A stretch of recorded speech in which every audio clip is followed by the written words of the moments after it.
नमस्कार, गेम समझिए में आपके सामने हाजिर हैं और आज वो पूरी कहानी लेकर के हम आए हैं जिस कहानी से भारतीय जनता पार्टी का डर और ज़्यादा बढ़ता जा रहा है।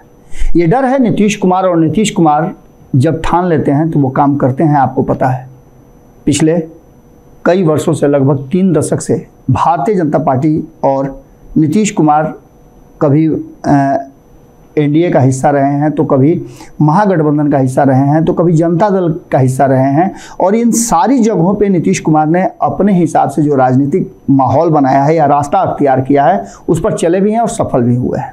एक बार फिर से नीतीश कुमार ने रास्ता अख्तियार कर लिया है और जिस तरह का उनका बॉडी लैंग्वेज है वो साफ बता रहा है कि नीतीश कुमार अपने काम में सफल हैं और जो चाहते थे उस रास्ते पर, उस ट्रैक पर गाड़ी चल रही है। अब इसको सिर्फ स्पीड धराना है। इसीलिए हम आज कहने जा रहे हैं कि मोदी शाह को कैसे पटकनी देंगे, इसका पूरा रोड मैप जो है वो नीतीश कुमार ने बना लिया है और इसको समझना पड़ेगा। समझने के लिए आपको पहले तो ये जानना पड़ेगा कि नीतीश कुमार मात्र 45 सीट वाले विधानसभा में मंत्री तो हैं, मुख्यमंत्री तो हैं, लेकिन क्या 45 को जिसके पास विधानसभा में सदस्य हों और 16 सदस्य उसके पास, अब 17 जोड़ लीजिए आप, 17 सदस्य लोकसभा में हो, वो प्रधानमंत्री बनने का ख्वाब देख सकता है?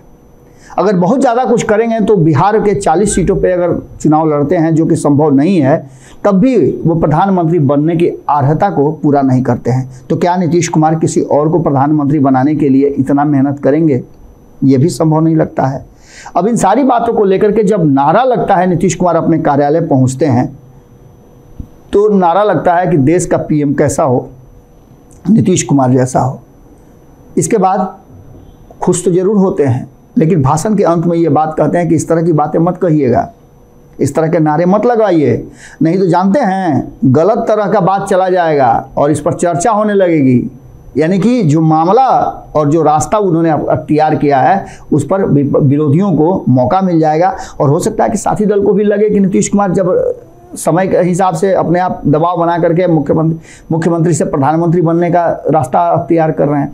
ये सारी बातें अपनी जगह पर सही है, लेकिन आप समझिएगा कि लगातार जिस तरह से भारतीय जनता पार्टी दबाव झेलना शुरू कर चुकी है पिछले 3 दिनों में, वो साफ नजर आ रहा है।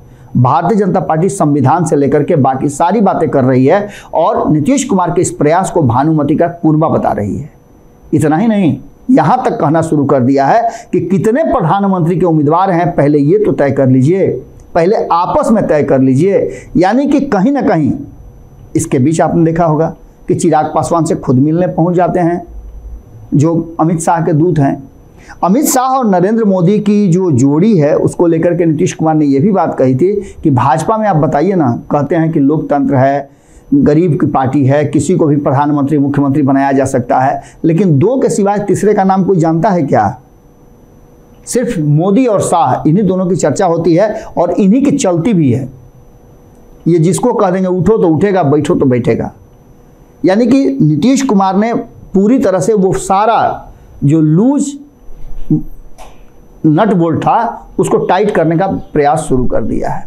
इस प्रयास में नीतीश कुमार ने सबसे पहले ये बात कही है कि अगर भाजपा को वोट दिए तो नाश, और अगर भाजपा को वोट नहीं दिए तो विकास। नीतीश कुमार को सुशासन बाबू, विकास पुरुष वगैरह वगैरह कई उपाधियों से नवाजा गया है, लेकिन अब जिस गेम को समझाने की हम कोशिश कर रहे हैं वो आप समझिए। इस देश में 543 लोकसभा की सीटें हैं, जिसके आधार पर बहुमत 272 का होता है और इस बहुमत के आंकड़े को ही छूने का सबसे बड़ा काम चलता है। 2014 से लेकर के 2019 तक भारतीय जनता पार्टी ने पूरी तरह से इस पर कब्जा जमाया और दोनों ही में क्लीन स्वीप करते हुए अपने दम पर इतनी सीटें, 272 से अधिक सीटें लेकर के आई कि जिससे वो सरकार बना सके और अपना प्रधानमंत्री बैठा सके। नरेंद्र मोदी दूसरी बार प्रधानमंत्री बने हैं और तीसरी बार भी प्रधानमंत्री के रूप में उन्हें बैठाने के लिए भारतीय जनता पार्टी अपनी रणनीतियां बना रही है। इस बीच में कुछ ऐसी चीजें भी सामने आई जिसको लेकर के चर्चाएं तेज हो गई हैं। कहा यह जा रहा है कि भारतीय जनता पार्टी इतना डरी हुई है कि वो विपक्ष को जो संवैधानिक एजेंसियां हैं, जांच एजेंसियां हैं, उनको उनके पीछे लगा दी है और उसका दुरुपयोग कर रही है। हालांकि 2014 से पहले यही भारतीय जनता पार्टी है जो इन संवैधानिक संस्थाओं को लेकर के कई तरह की बातें कहा करती थी। यहाँ तक कि न्यायालय ने भी ये सरकार का तोता बता दिया था। अब उसी तोते का उपयोग जो है कह रहा है विपक्ष की भारतीय जनता पार्टी कर रही है। जिसको मौका मिलता है वो वहीं अपना काम शुरू कर देता है। इसकी शुरुआत आपने देखा कि किस तरह से जब बिहार में चुनाव होते हैं, उत्तर प्रदेश में चुनाव होते हैं, बंगाल में चुनाव होते हैं, जहाँ जहाँ चुनाव होते हैं वहाँ वहाँ, और अब तो लोकसभा का चुनाव है, तो कई राज्यों में जो संभावनाएं नजर आ रही हैं कि नीतीश कुमार के साथ जुड़ करके आगे की रणनीति का हिस्सा हो सकते हैं, उन सब पर कहीं ना कहीं दबिश बनाई जा रही है। कल जैसे ही अरविंद केजरीवाल नीतीश कुमार के साथ फोटो खिंचवाए, फोटो सेशन हुआ, उसके बाद से तुरंत उन पर जांच एजेंसियों का दायरा बढ़ा और उन्हें जांच के लिए, पूछताछ के लिए बुलाया गया। अरविंद केजरीवाल ने कहा है कि वो डरने वालों में से नहीं है। यही हाल तेजस्वी यादव का भी है। और उससे भी बड़ी बात आपको बता दें कि राहुल गांधी का तो सदस्यता ही समाप्त हो गया। राहुल गांधी जो 2004 में जीत करके आए थे, 2004 में जीत के आए, 2005 में उनको बंगला आवंटित किया गया था और 10-12 तुगलक रोड जो था उसी जगह पर उनका बंगला था, जिस बंगला को उन्हें खाली करने के लिए अल्टीमेटम दिया गया था, नोटिस दिया गया था और 22 अप्रैल तक समय था। एक तरफ सदस्यता समाप्त हुई, दूसरी तरफ सजा भी हुई और तीसरी तरफ बंगला खाली करने का भी आदेश तुरंत निर्गत कर दिया गया। ये सारा काम त्वरित रूप से हुआ। तो एक जो सबसे बड़ा प्रतिद्वंदी था नरेंद्र मोदी का, उसे रास्ते से हटा दिया गया और अब उन्होंने बंगला खाली कर दिया है। अपनी मां के साथ 10 जनपद में वो शिफ्ट कर गए हैं। लेकिन इसके साथ साथ अब आगे की रणनीति में नीतीश कुमार का फॉर्मूला हमने आपको पहले ही बताया था। उस फॉर्मूले में एक तरफ जहां राहुल गांधी फिट बैठ रहे हैं, तो वहीं ममता बनर्जी को भी लाने की कोशिश हो रही है। अखिलेश यादव भी इसमें शामिल हो रहे हैं, उद्धव ठाकरे भी हो रहे हैं, हेमंत सोरेन भी हो रहे हैं, केजरीवाल भी साथ में आ गए, तेजस्वी यादव पहले से ही हैं और भी कई छोटे बड़े दल हैं। इसके साथ साथ कहा यह जा रहा है कि साउथ के बहुत सारे दल तैयार हैं इस गठबंधन का हिस्सा बनने के लिए।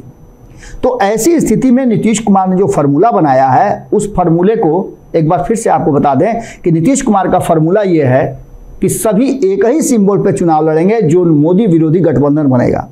और ऐसी स्थिति में नरेंद्र मोदी को सत्ता से बेदखल करने का जो मंत्र है वो मिल जाएगा। और ये गठबंधन पूरे 5 साल इस देश की जनता को सत्ता में रह करके जो कमियां रह गई हैं, जो सुशासन कायम करना है उसको कायम करेगी, संविधान को बचाएगी और बाकी की चीज़ें करेगी। सबसे बड़ी बात आपको बता दें कि यही वो कारण है, यही नीतीश की वो नीति है जिसके कारण मोदी और शाह दोनों को लगता है कि तीसरी बार प्रधानमंत्री बनने का ख्वाब अधूरा रह जाएगा। यही कारण है कि राहुल गांधी हों, ममता बनर्जी हो, उद्धव ठाकरे हों, हेमंत सोरेन हों, अखिलेश यादव हों, तेजस्वी यादव हों या फिर केजरीवाल हों, ये सारे लोगों पर जांच एजेंसियों का दबाव बढ़ रहा है। और यहाँ तक कि कहा यह जा रहा है कि अब अगला नंबर नीतीश कुमार या नीतीश कुमार के करीबी होंगे। ललन सिंह को कहा जा रहा है कि सबसे ज़्यादा वो रडार पर हैं और कभी भी उन पर भी किसी तरह की जांच एजेंसी का दबिश बन सकता है। अगर उन पर नहीं बना तो नीतीश कुमार के करीबियों में से कई लोग रडार पर हैं जिनको जांच एजेंसियों के कारण दबाव महसूस करना होगा। उस दबाव में वो नीतीश कुमार को या नीतीश कुमार की नीतियों को कमजोर करने की कोशिश करेंगे। लेकिन इन सब से अलग नीतीश कुमार ने सीधा तौर पे अब मुहिम छेड़ दी है और इस मुहिम में कहीं ना कहीं मोदी और शाह को टेंशन हो गया है। अब ये गेम आप समझ लीजिए कि 272 के सीट को नहीं पूरा करने देने से ज़्यादा अब 272 सीट कैसे लाया जाए, इस पर नीतीश कुमार पॉजिटिव राजनीति की तरफ सोचना शुरू कर चुके हैं। हमने आपको खबरों में बताया था कि जब तक विपक्ष नेगेटिव राजनीति करेगा तब तक भारतीय जनता पार्टी को हराना मुश्किल है। यही बात प्रशांत किशोर ने भी कही थी। प्रशांत किशोर ने कहा था कि अभी जिस तरह से विपक्ष बिखरा हुआ है, नरेंद्र मोदी को जीतने से 2024 में रोका नहीं जा सकता है। लेकिन ऐसा लगता है कि देर सवेर इस स्ट्रेटजी का हिस्सा प्रशांत किशोर भी बन सकते हैं, क्योंकि उनका भी मकसद है नरेंद्र मोदी को सत्ता से बेदखल करना। ऐसी स्थिति में अभी तक उन्होंने अपनी पार्टी भी नहीं बनाई है, न उन्हें सिंबल अलॉट हुआ है। तो क्या इस पूरे जो मोदी विरोधी गठबंधन है उसका हिस्सा वो भी बनने जा रहे हैं। बहुत सारे लोग जब दुश्मन एक साथ हो जाते हैं किसी के, तो संभावना बढ़ जाती है कि उसको पटकनी दी जाएगी, और ऐसा ही लग रहा है कि अलग अलग राज्यों से क्षेत्रीय दल जो हैं वो नीतीश कुमार के इस मुहिम का हिस्सा बनते जा रहे हैं। संभावनाएं बढ़ रही हैं। आपको हमने बताया कि मुकेश सहनी कल तक कुछ और बोल रहे थे, आज उनका भी बयान बदल गया है। तो मांझी मिल करके आते हैं तो कहते हैं कि नहीं, हम नीतीश के साथ हैं। हालांकि क्या होगा ये तो आने वाला वक्त बताएगा, लेकिन नीतीश कुमार के जो रोड मैप है उस रोड मैप की चर्चा शुरू हो चुकी है, और देश भर में कहा यह जा रहा है कि नीतीश फार्मूला हिट है। और यही कारण है कि भारतीय जनता पार्टी काफ़ी डरी हुई है, खास करके शाह और मोदी। जैसा कि हमने पहले भी बताया था आपको कि एक साल चुनाव के रहता है तो 12 महीने पहले ही नरेंद्र मोदी पूरी व्यवस्था को और पूरी क्रिया प्रणाली को अपने हाथ में ले लेते हैं। अब आगे क्या कुछ होता है ये देखना दिलचस्प होगा, लेकिन नीतीश कुमार ने कहीं ना कहीं परेशान तो जरूर कर दिया है भारतीय जनता पार्टी को और नरेंद्र मोदी अमित शाह की जोड़ी।